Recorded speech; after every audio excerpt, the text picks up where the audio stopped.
Hello everyone and welcome to this week's video tutorial. This will be another English commentary of a game played in 1984.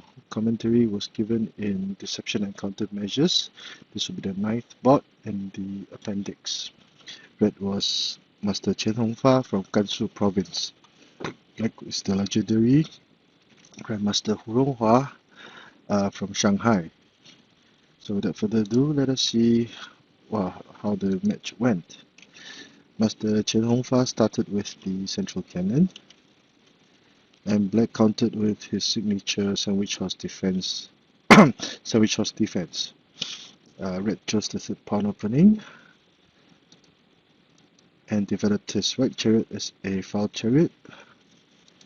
Black countered similarly.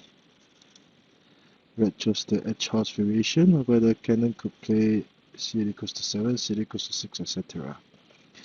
Black played the left elephant variation in this match. And Red developed his left chariot as a rank chariot. So this would be the foul chariot and rank chariot. And Black chose to play p1 plus 1 to limit the movement of this horse. And in this match, Red started to deviate from the norm by playing c8 equals to 7. The opening system is defined. The central cannon with third pawn advancement, or 5-7 cannons, and the rank and foul chariot. I could use the sandwich horse defense with left elephant variation. Now at this point, usually Red will play r9 equals to 4, because if the cannon will move the way, Black will be given a chance to develop his chariot. So usually this is played,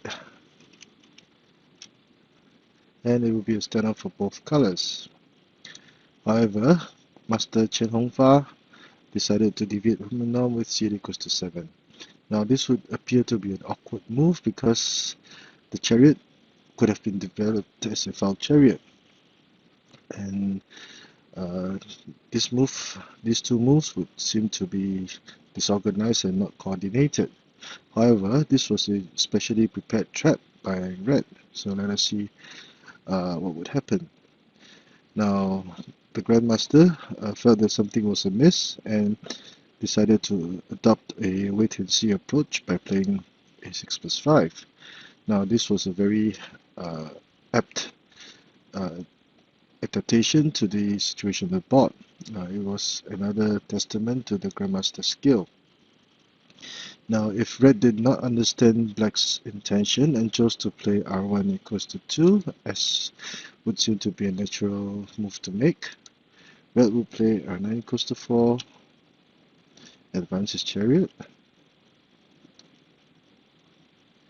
and then after tricking the cannon to cross the river, he will start to attack the horse over here. So the black horse is under attack, and Black's right chariot, this chariot would not be able to command any important or good lines for further development. So that is why the Grandmaster chose to bide its time and play a6 equals to 5. And Red decided to play r9 equals to 8. Black moved the cannon to safety. And it was at this point in time Red charged the central pawn forward. Now this was the only move that Red could use to open up Black's defense. What would happen if r2 equals to 6 were played, as Black would target this horse? Red would simply play c1 equals to 1 and threaten the chariot. So the chariot would be now under attack. Black would better play p7 plus 1, and Red would have wasted a move. Neither would r8 plus 3 be a good idea, because now Red would be prepared to attack from the edge file with p1 plus 1 to bully the red chariot. So Red would have a difficult time ahead trying to develop his material. So c8 plus 3, r8 plus 3 or r2 plus 6 are not viable options, and instead we decided to charge the central pawn forward. And Black countered with a very interesting move, this seemingly awkward move whereby Black will move the chariot behind the cannon. It seemed very awkward. Now this is also a very subtle play by black.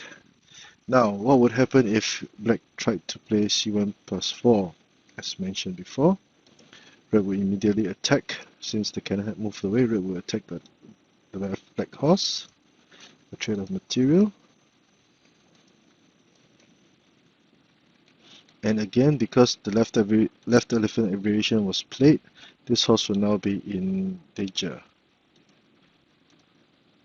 And black's left flank is void, and red would have the upper hand.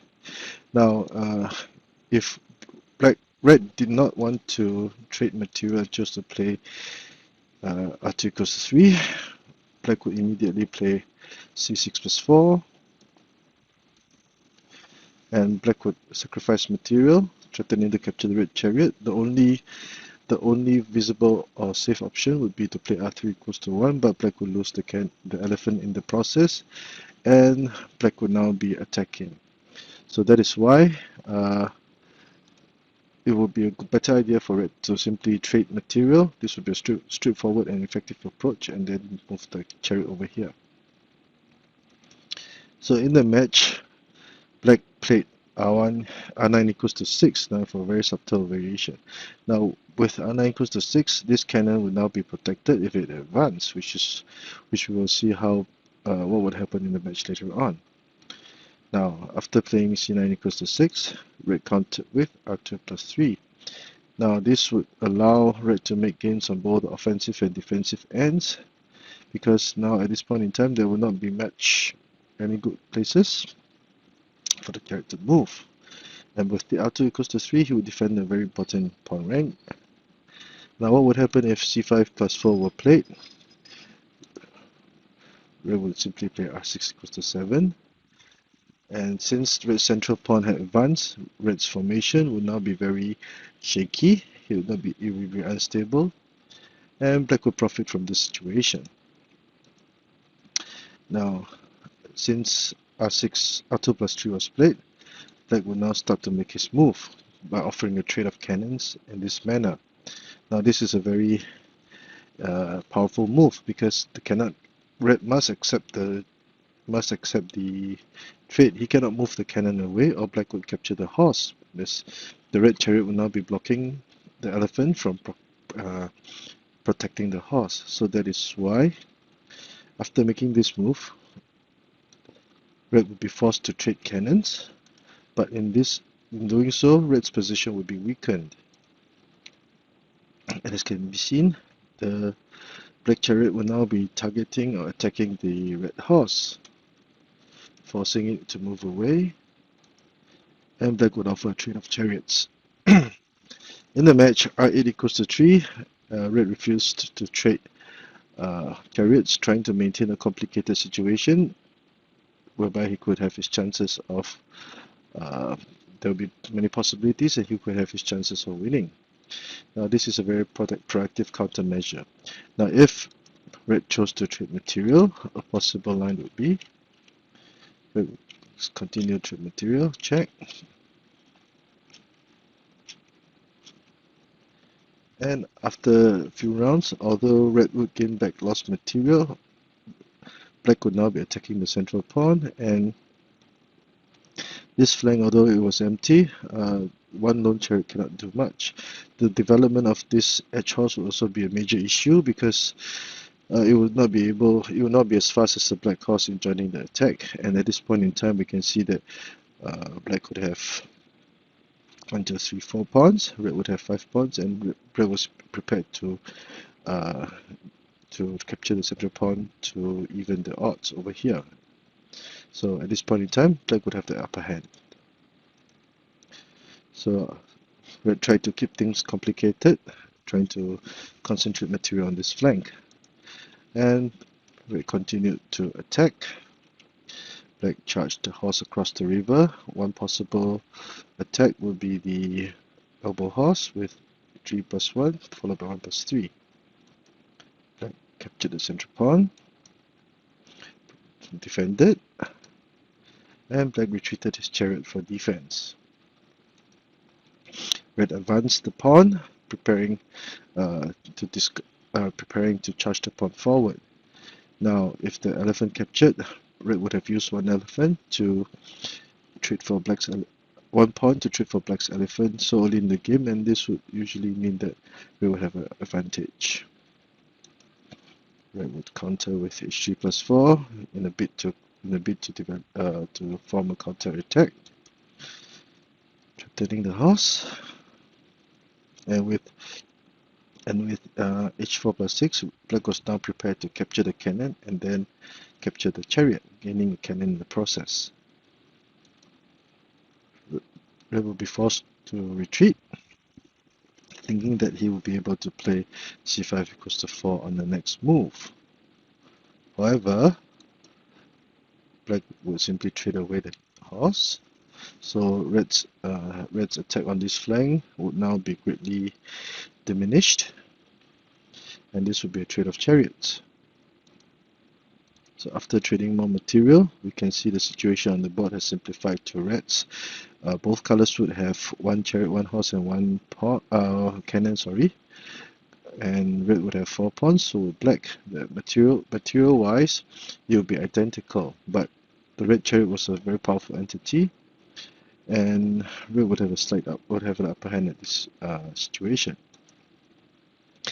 Now black could now advance his chariot, preparing to capture more pawns.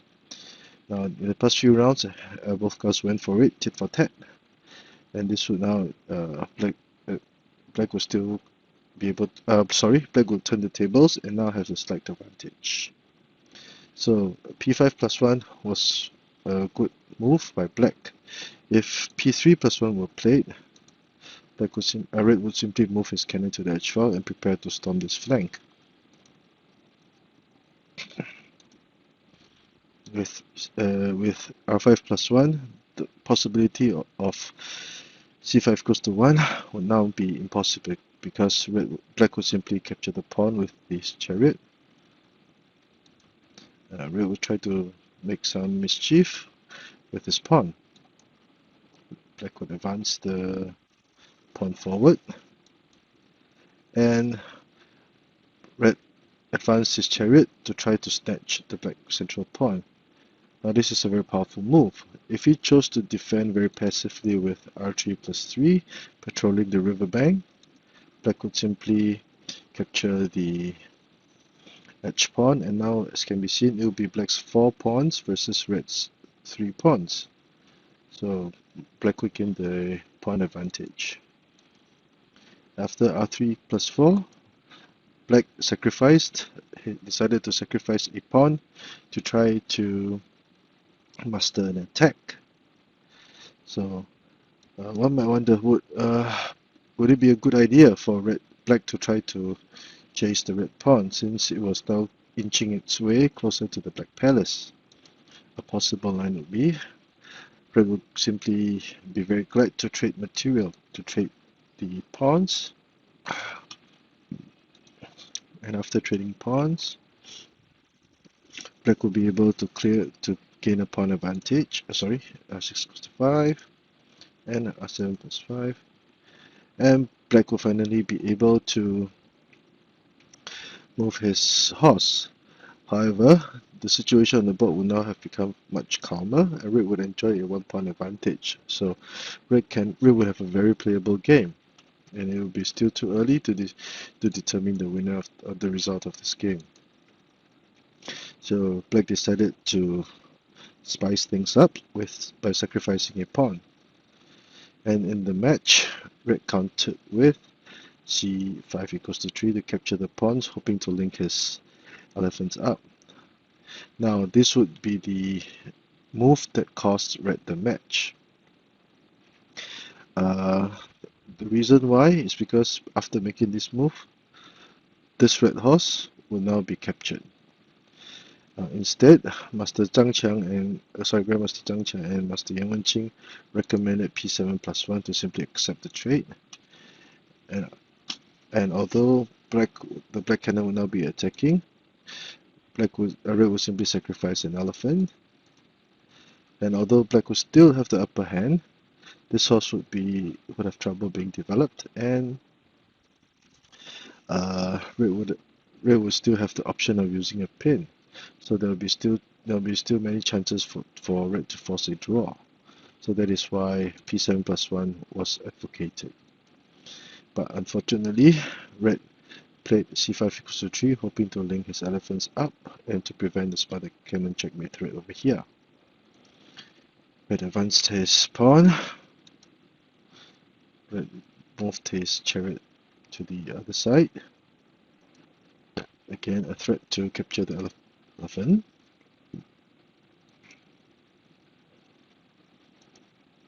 And as can be seen, the black pawn was now have advanced very deep and far into red's territory, and the red horse will now be lost. At this point, black would be assured of victory because of the loss of the red horse. So red tries to defend, and red tried to find some compensation for the loss of his horse by capturing some of the black pawns. What would happen if r3 equals to 7 were played? Black would simply advance his cannon, which would be protected by the elephant, and red could be prepared to play c3 equals to 5, etc. Red to try to make use of the opportunity to develop his horse. And although in this situation, although red did manage to get his horse to safety, the red cannon will now be trapped. So again, red will lose material, and it would just be a matter of time before black won. So c8 plus 1, and black would now have the material upper hand. And red will still enjoy a slight advantage in terms of the quality of the pawns, but black would have the extra horse at this point in time, and the red horse will now start being developed. This will be a defensive prophylactic move, so to prevent any mischief to be caused by the red cannon and chariot.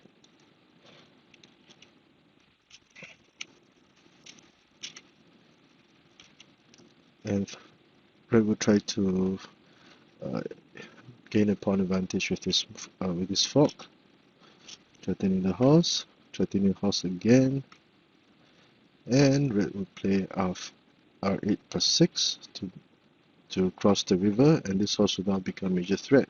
The fastest checkmate threat that black have will be h6 plus 4, h4 plus 3 for the elbow horse checkmate. Red will try to fight valiantly, attempting to go for the elbow horse, forcing the red cannon to retreat.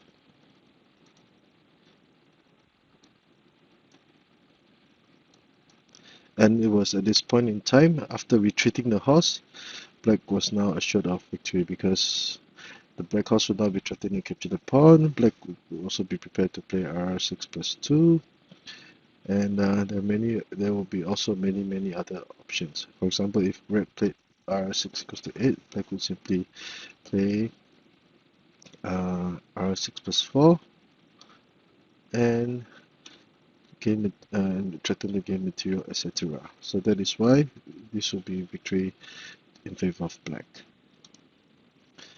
Okay, quick review.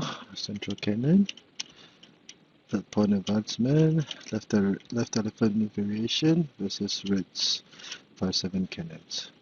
So this will be an awkward move, but black countered brilliantly, adopting a wait-and-see approach. And red chose to attack from the central file. A very brilliant move, hiding the cannon behind the chariot. Trading cannons, attacking the horse, and offering a trade of chariots, attacking the central pawn,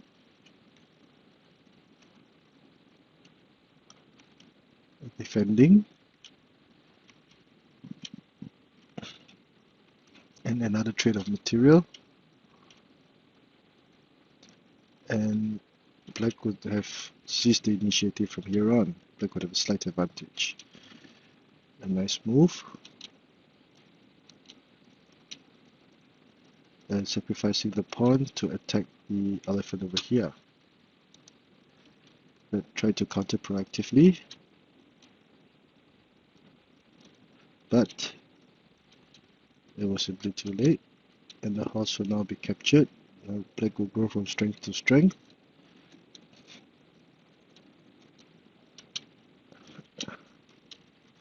Threatening to capture the capturing the edge pawn.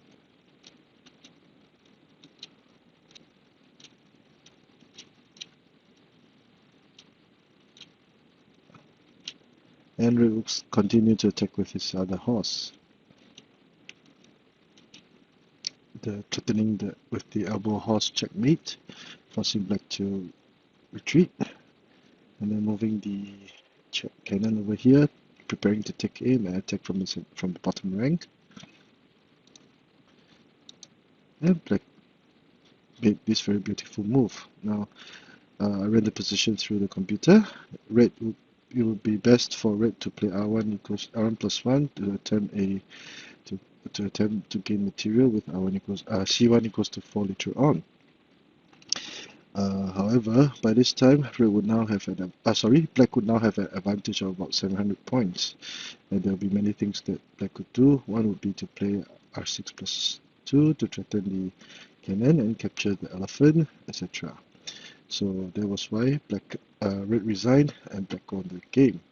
Now this seemingly calm game showed there were many strokes of brilliance in the maneuvering and deploying of the material.